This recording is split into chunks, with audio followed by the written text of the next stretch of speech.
Alors, parole qui commence par... C'était après la mort de Jésus. Ça vous arrive-tu d'avoir le goût de commencer un texte comme ça? C'était après la mort de mon père. C'était après la mort de ma mère.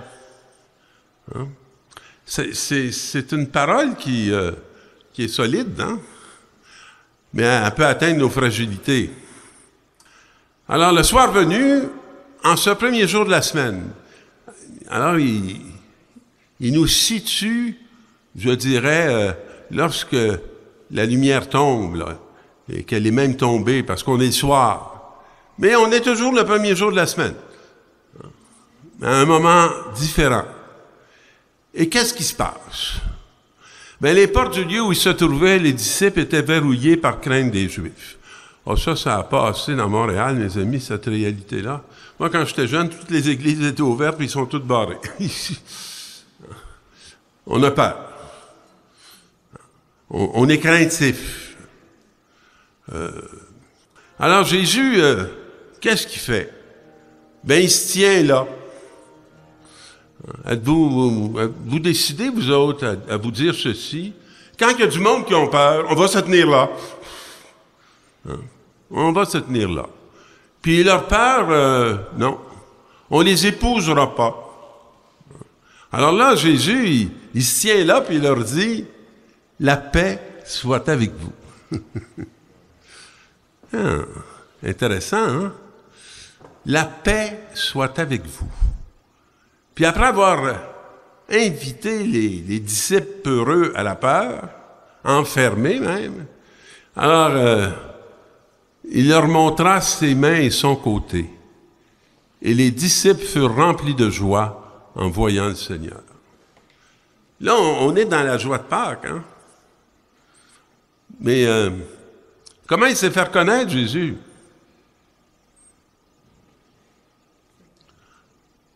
En montrant ses fragilités et sa vulnérabilité. Savez-vous qu'est-ce qu'on fait, nous, avec notre fragilité puis notre vulnérabilité? On la cache. Pour ça qu'on ne peut pas être connu intimement. On montre juste un côté de nous-mêmes. Le côté qui est le meilleur.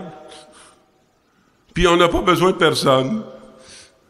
Jésus se fait reconnaître par ses fragilités et sa vulnérabilité. Et souvent, la façon qu'un homme, une femme, porte ces deux dimensions de son être, ça nous en dit long sur lui.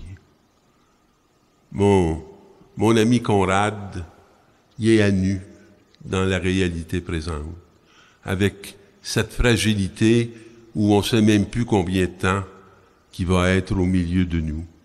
Puis, il rend gloire à Dieu. Alors, on peut toucher quelque chose qu'on ne touche pas tous les jours. Et là, de nouveau, il leur dit, « La paix soit avec vous. » Et de même que le Père m'a envoyé, moi aussi je vous envoie. Êtes-vous sûr que c'est la meilleure manière pour qu'il reste en paix? Je vous dis ça, là, moi, là. La paix soit avec vous. De même que le Père m'a envoyé, moi aussi je vous envoie. Ça vous tranquillise? Puis comment qu'il nous envoie?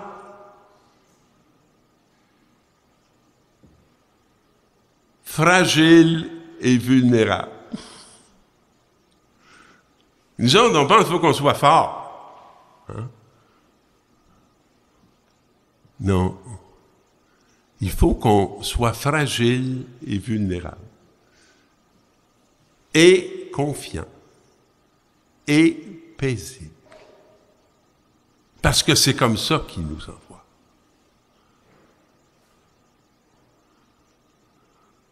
Ayant ainsi parlé, il souffla sur eux et leur dit, « Recevez l'Esprit Saint. » Beau geste, ça. Il souffla sur eux. C'est ce qu'il a fait au moment de la création. Hein?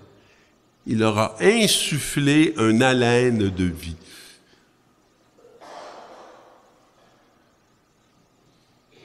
C'est bon de regarder notre vie parfois, puis découvrir les moments où on a reçu le souffle.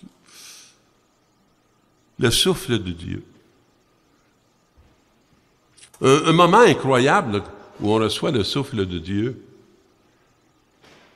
c'est quand on se marie. C'est-tu assez fou, se marier?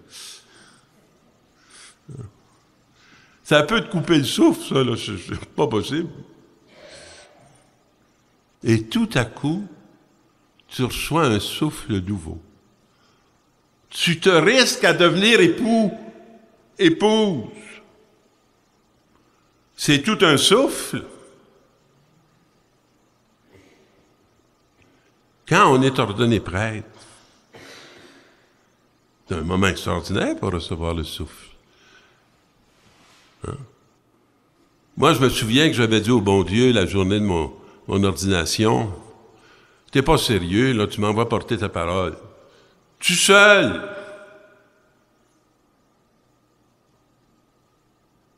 Puis, elle n'intéresse même plus le Québec. J'ai le goût de m'en aller en mission. Ben, me dit Pierre, je t'envoie pas tout seul. Je t'envoie avec les personnes handicapées. Il m'avait déjà placé avec des personnes handicapées, des enfants.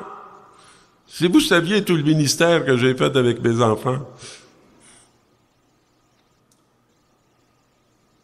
Et là, écoutez bien, à qui vous remettrez ces péchés, ils seront remis. À qui vous maintiendrez ces péchés, ils seront maintenus. Ça, des fois, on dit ça, là, puis on pense que c'est du pouvoir. C'est le pouvoir de remettre le péché. Non, ça, c'est un constat. Ceux à qui vous allez remettre les péchés, ils vont être remis. Et soyez assurés que ceux envers qui vous allez maintenir leurs péchés, ils vont être poignés avec. Et vous aussi. Et vous aussi. Alors, et c'est la mission, hein? C'est la mission de l'Église. Fragile et vulnérable. D'aller remettre les péchés.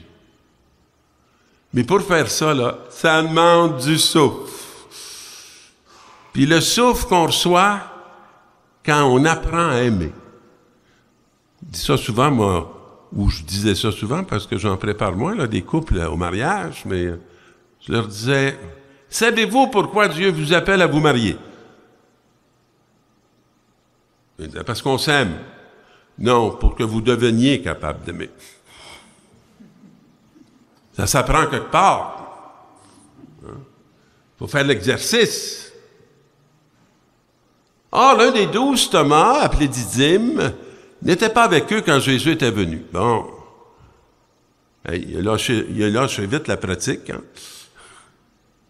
Tous les disciples sont rassemblés, puis lui, il n'est pas là.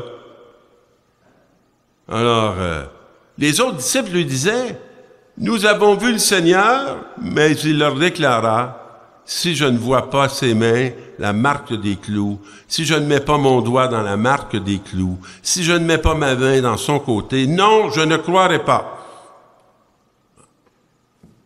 Alors voyez-vous, lui, il a fait la route avec Jésus, il était sur le chemin, il l'a connu, puis il n'a pas la foi.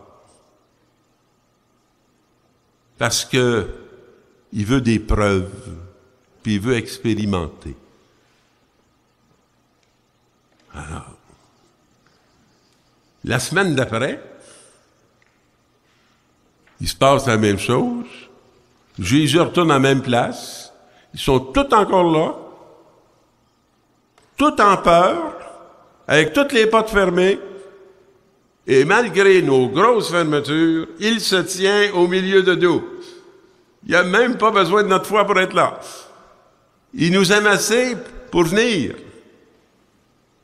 Puis là, il leur dit, « La paix soit avec vous. » Et là, il va s'adresser à l'incrédule, à celui qui ne croit pas.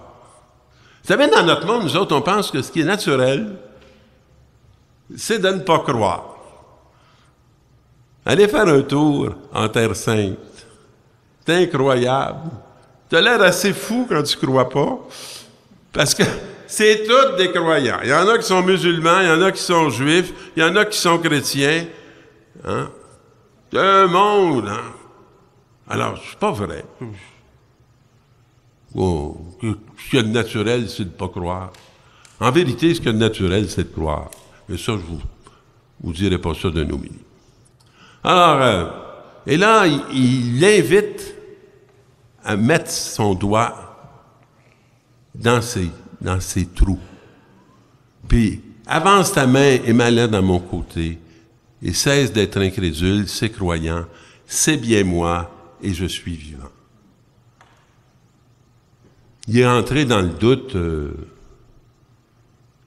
notre ami Thomas, parce que savez-vous qu'est-ce que Thomas a en commun avec nous, puis toutes les autres qui ont suivi,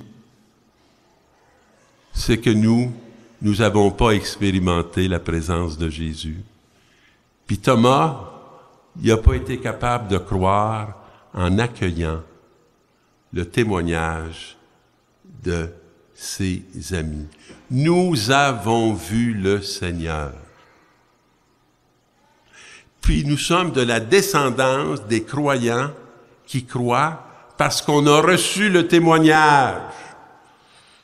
Et que, s'ouvrant à ce témoignage, on est devenus des témoins. Nous avons vu. Moi, je l'ai vu. Savez-vous comment, une des manières que je l'ai vu? J'en parle souvent, vous savez. Hein? Je suis fatiguant avec ça, vous n'avez pas d'idée. Alors, je l'ai vu parce qu'il m'a invité à adopter un enfant handicapé, alors que j'avais 9 mois d'ordination, puis j'ai entendu qu'il me demandait ça. Alors, je l'ai vu en bébite parce que ça fait 46 ans que je m'occupe de mon fils Claude. Puis ce soir, j'ai dit, tu viendras pas super à la maison, ton père est pas là. Fait que je suis venu vous voir. Puis, Jésus lui dit, parce que tu m'as vu, tu crois. Heureux ceux qui croient sans avoir vu. Puis, le texte, la parole nous dit, il y a eu beaucoup d'autres signes qui ne nous ont pas été comptés. Ceux qui nous ont été comptés, c'est pas juste ceux-là que Jésus a fait. Mais ceux-là ont été écrits pour que vous croyiez que Jésus-Christ est le Fils de Dieu et pour qu'en croyant, vous ayez la vie en son nom. Mes amis, croyez-vous? Vous auriez l'air de quoi si vous ne croiriez pas? Moi, vous le dire, j'en connais tellement qui ne croient pas. Tous les découragent. Ils sont toujours à bout de souffle. Ils sont dans la peur. Puis ils veulent toujours paraître bien intelligents. Alors que, tant qu'on croit au nom de Jésus, c'est fou comment on peut se mettre debout puis ne plus avoir peur de rien. Et rempli de son souffle, faire des choses incroyables. Alors, mes amis, joyeuse Pâques, et soyez remplis de foi pour être dans une plénitude de joie et rendre grâce au Seigneur qui vous a appelé à être son corps pour ce temps. Et soyez d'heureux témoins de sa bonne nouvelle. Amen.